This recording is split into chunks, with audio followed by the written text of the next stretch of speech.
नमस्कार, मैं श्याम गोपाल शर्मा और आप देख रहे हैं प्रचंड सत्य। यह वह जगह है जहां खबरें बिकती नहीं बोली जाती हैं। अगर आप भी सच्ची पत्रकारिता के साथ हैं तो वीडियो को लाइक करें और चैनल को सब्सक्राइब करें ताकि सच की आवाज कभी खामोश ना हो। कुछ लोग वीडियो तो देखते हैं पर सब्सक्राइब नहीं करते, तो सब्सक्राइब भी कर ही लीजिए, इतना तो आप कर ही सकते हैं। राजद ने दावा किया है कि भाजपा बिहार के मुख्यमंत्री नीतीश कुमार को कुर्सी से हटाने की योजना बना रही है। राजद प्रवक्ता मृत्युंजय तिवारी ने उपेंद्र कुशवाहा की पार्टी आरएलएम में चल रहे घमासान को भी इसी साजिश का हिस्सा बताया।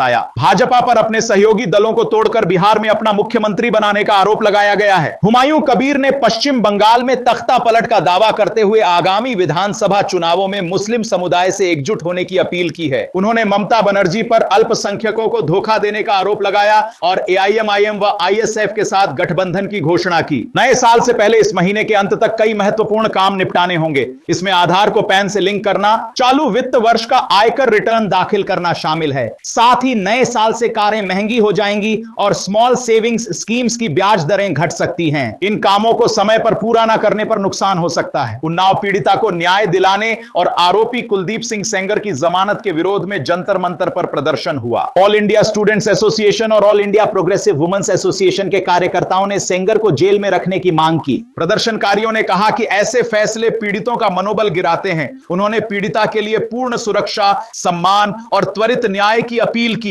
दरभंगा में कड़ाके की ठंड पड़ रही है जो शिमला की बर्फीली वादियों को टक्कर दे रही है। पछुआ हवाओं और घने कोहरे ने जनजीवन को प्रभावित किया है, जिससे लोग अलाव का सहारा ले रहे हैं। कामकाजी लोगों को विशेष परेशानी हो रही है। गर्म कपड़ों की मांग बढ़ी है और लोग फुटपाथ पर सस्ते विकल्प तलाश रहे हैं क्योंकि शोरूम में कीमतें अधिक हैं। जमुई झाझा रेलखंड के लाहबन में एक मालगाड़ी दुर्घटनाग्रस्त हो गई, जिससे रेलवे ट्रैक की सुरक्षा पर गंभीर सवाल उठे हैं। यह हादसा ऐसे समय हुआ है जब इसी खंड पर पटरी काटने, फिश प्लेट खोलने और विस्फोटक बरामद होने जैसी कई घटनाएं सामने आई हैं। रेलवे विभाग अभी दुर्घटना के कारणों का पता नहीं लगा पाया है। अमित शाह अगले साल होने वाले विधानसभा चुनावों की तैयारी के लिए 4 राज्यों के 15 दिवसीय दौरे पर हैं। बिहार में जीत के बाद भाजपा असम, पश्चिम बंगाल, केरल और तमिलनाडु में पार्टी को मजबूत करने पर ध्यान केंद्रित कर रही है। शाह जमीनी हकीकत जानने, मुद्दों की पहचान करने और विरोधी दलों के नैरेटिव का मुकाबला करने की रणनीति बनाएंगे। यह दौरा पार्टी की चुनावी तैयारियों का अहम हिस्सा है। आंध्र प्रदेश के मुख्यमंत्री चंद्रबाबू नायडू रविवार को श्री राम जन्मभूमि में मंदिर पहुंचे और प्रतिष्ठा द्वादशी यज्ञ अनुष्ठान में भाग लिया। श्री राम लला का दर्शन पूजन करने के साथ ही उन्होंने संपूर्ण निर्माण को उत्सुकता से निहारा।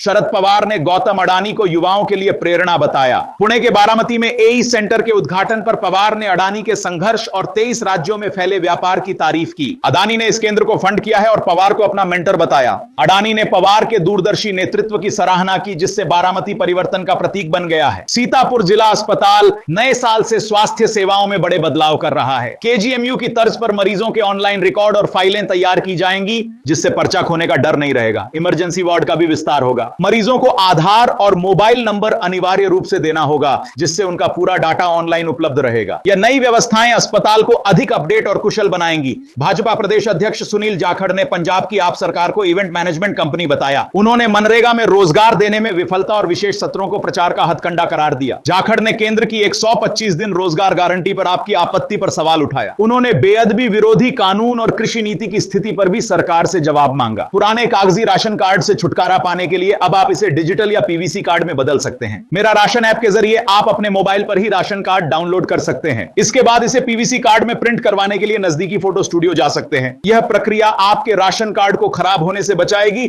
और उसे सुरक्षित रखेगी। कांग्रेस नेता दिग्विजय सिंह ने पीएम मोदी और लाल कृष्ण आडवाणी की तस्वीर साझा करने के बाद उठे विवाद पर सफाई दी है। उन्होंने स्पष्ट किया कि वे आरएसएस और भाजपा की विचारधारा का विरोध करते हैं। हालांकि उन्होंने संगठन की ताकत को स्वीकार किया। उनकी पोस्ट के बाद कांग्रेस में अंदरूनी कलह की अटकलें तेज हो गई थी, जिस पर उन्होंने अपनी स्थिति साफ की। कोलकाता हाईकोर्ट ने स्पष्ट किया है कि यदि पति पत्नी में से कोई विदेश में रहता है तो भारत में संपन्न हुई शादी के बावजूद विदेशी अदालत तलाक के मामले की सुनवाई कर सकती है। कोर्ट ने कहा कि भारतीय कानून इस प्रक्रिया में बाधा नहीं डालता। केरल की राजनीति में सियासी घमासान तेज हो गया है। भाजपा ने जमात इस्लामी के मुद्दे पर यूनाइटेड डेमोक्रेटिक फ्रंट यूडीएफ और कांग्रेस को आड़े हाथों लिया है। भाजपा का आरोप है कि दोनों दल इस संगठन के साथ गुप्त बातचीत कर रहे हैं, जिससे राज्य में राजनीतिक विवाद गहरा गया है। यह मुद्दा केरल के राजनीतिक गलियारों में गरमाया हुआ है। संत कबीर नगर में मतदाता सूची से 2.66 लाख वोटरों के नाम हटाने की तैयारी है। इनमें मृत, अनुपस्थित, डुप्लीकेट और स्थायी रूप से बाहर रहने वाले मतदाता शामिल हैं। इस महीने के अंत तक आलेख्य सूची प्रकाशित होगी,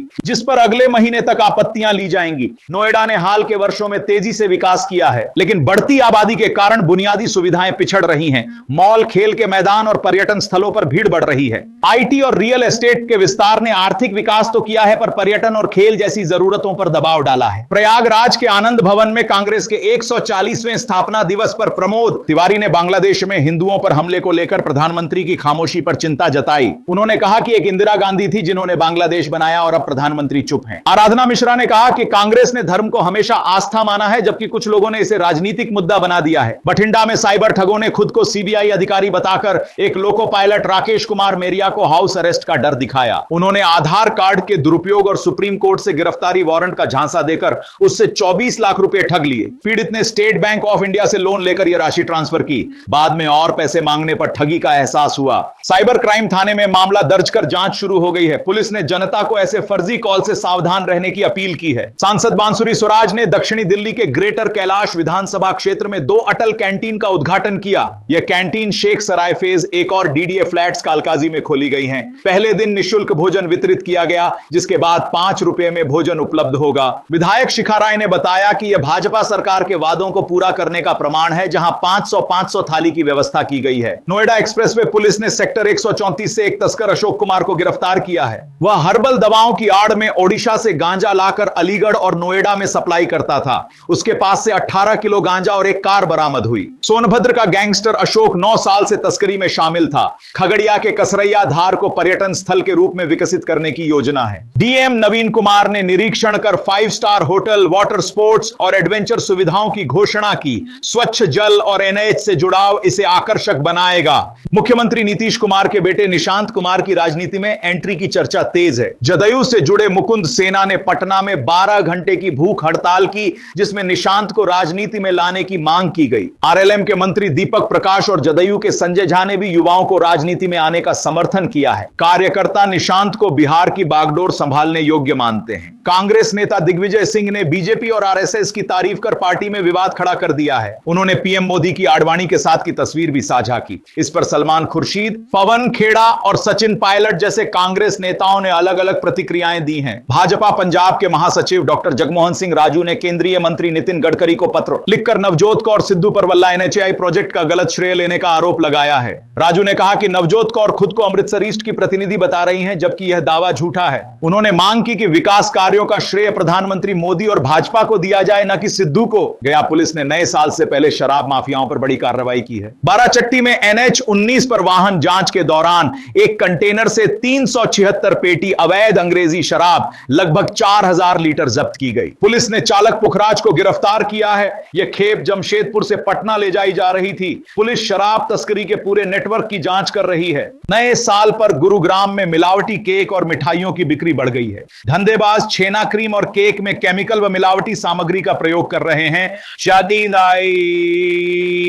जिससे लीवर, आंतों और पाचन तंत्र को गंभीर नुकसान हो सकता है। बच्चों के लिए यह विशेष रूप से हानिकारक है। डोईवाला में अंकिता भंडारी हत्याकांड के न्याय के लिए कांग्रेस कार्यकर्ताओं ने कैंडल मार्च निकाला। पूर्व मुख्यमंत्री हरीश रावत ने मामले की सीबीआई जांच सर्वोच्च न्यायालय के न्यायाधीश की निगरानी में कराने की मांग की। उन्होंने दोषियों को सख्त सजा दिलाने पर जोर दिया। कांग्रेस नेताओं ने कथित वीआईपी की गिरफ्तारी की भी मांग की और पीड़ित परिवार को न्याय दिलाने का संकल्प लिया। नेता रेखा गुप्ता ने त्यागराज स्टेडियम में 5100 महिलाओं को प्रधानमंत्री उज्ज्वला योजना के तहत निःशुल्क गैस कनेक्शन वितरित किए। उन्होंने बताया कि यह योजना महिलाओं के जीवन में सम्मान, स्वास्थ्य और स्वच्छता लाती है, साथ ही प्रदूषण के खिलाफ निर्णायक है। देश भर में 10 करोड़ से अधिक और दिल्ली में 2.6 लाख परिवार लाभान्वित हुए हैं। यह स्वच्छ ईंधन से घरेलू प्रदूषण कम कर दिल्ली को प्रदूषण मुक्त बनाने में सहायक है। हरियाणा के मुख्यमंत्री नायब सिंह सैनी ने खरखौदा सोनीपत में विकास रैली में 5 करोड़ रुपए सहित कई परियोजनाओं की घोषणा की। इसमें थाना चौक सौंदर्यकरण, स्टेडियम नवीनीकरण, कूड़ा निस्तारण संयंत्र और नई लाइब्रेरी शामिल हैं। सीएम ने लाडो लक्ष्मी योजना, 500 रुपए में गैस सिलेंडर जैसी सरकारी उपलब्धियों पर भी जोर दिया। सहकारिता मंत्री ने गोहाना को जिला बनाने की मांग की। ऋषिकेश में वन सर्वे के विरोध में मनशा देवी रेलवे फाटक पर लोगों ने जाम लगा दिया। इसके चलते गंगानगर एक्सप्रेस और कोच्चीवाली एक्सप्रेस सहित 2 ट्रेनें ट्रैक पर रोकनी पड़ी। बापू ग्राम के पास भी वाहनों को रोका गया, जिससे ऋषिकेश से आईडीपीएल गेट नंबर 2 तक करीब 5 किलोमीटर लंबा जाम लग गया। यह विरोध प्रदर्शन का तीसरा दिन था। इंडिगो एयरलाइंस आने वाले समय से देहरादून और नोएडा के बीच सीधी हवाई सेवा शुरू करने जा रही है। यह नई उड़ान हवाई यात्रियों के लिए एक और सुविधाजनक विकल्प प्रदान करेगी। देहरादून हवाई अड्डा पहले से ही कई प्रमुख शहरों से जुड़ा है और अब नोएडा से कनेक्टिविटी बढ़ने से चारधाम यात्रा और उत्तराखंड में पर्यटन को बढ़ावा मिलेगा। उपराज्यपाल मनोज सिन्हा ने रियासी में बाढ़ और भूस्खलन से बेघर हुए 320 परिवारों के लिए प्री फैब्रिकेटेड स्मार्ट घरों की परियोजना का शिलान्यास किया। एचआरडीएस इंडिया द्वारा 32 करोड़ रुपए से वित्त पोषित इन घरों का निर्माण 6 महीने में होगा। इनमें गौशाला, 15 साल का मुफ्त बीमा और वार्षिक स्वास्थ्य जांच जैसी सुविधाएं शामिल हैं। सिन्हा ने इसे जम्मू कश्मीर के विकास और जनता प्रथम सिद्धांत का प्रतीक बताया। पहाड़ों पर हल्की बर्फबारी के बाद हिमाचल प्रदेश में धूप खिली, लेकिन निचले इलाकों में घना कोहरा छाया रहा। मौसम विभाग ने आने वाले दिनों में मौसम साफ रहने और उसके बाद पहाड़ी क्षेत्रों में बारिश व बर्फबारी की संभावना जताई है। झारखंड सरकार ने पेसा अधिनियम की नियमावली को मंजूरी दे दी है, जिससे आदिवासी बहुल क्षेत्रों में स्थानीय स्वशासन मजबूत होगा। जल्द ही अधिसूचना जारी होने से अनुसूचित क्षेत्रों की ग्राम सभाओं को वैधानिक अधिकार मिलेंगे। यह कदम स्थानीय संसाधनों, विकास योजनाओं और सामाजिक आर्थिक मामलों में समुदाय की निर्णायक भूमिका सुनिश्चित करेगा, जिससे पारदर्शिता बढ़ेगी और आदिवासी हितों की रक्षा होगी। दक्षिण पूर्व रेलवे ने घने कोहरे के पूर्वानुमान के कारण चक्रधरपुर रेल मंडल से गुजरने वाली 6 लंबी दूरी की ट्रेनों को आने वाले कुछ महीनों तक रद्द कर दिया है। इनमें टाटा अमृतसर जलियांवाला बाग एक्सप्रेस भी शामिल है। इस निर्णय से यात्रियों को भारी परेशानी होगी। कुल्लू के भुंतर स्थित गरसा पैराग्लाइडिंग साइट पर हाल ही में शाम को एक पर्यटक दिव्य प्रजापति पैराग्लाइडिंग के दौरान 70-80 फीट की ऊंचाई से गिरकर गंभीर रूप से घायल हो गया। मुंबई निवासी दिव्य को सिर और शरीर में गंभीर चोटें आईं,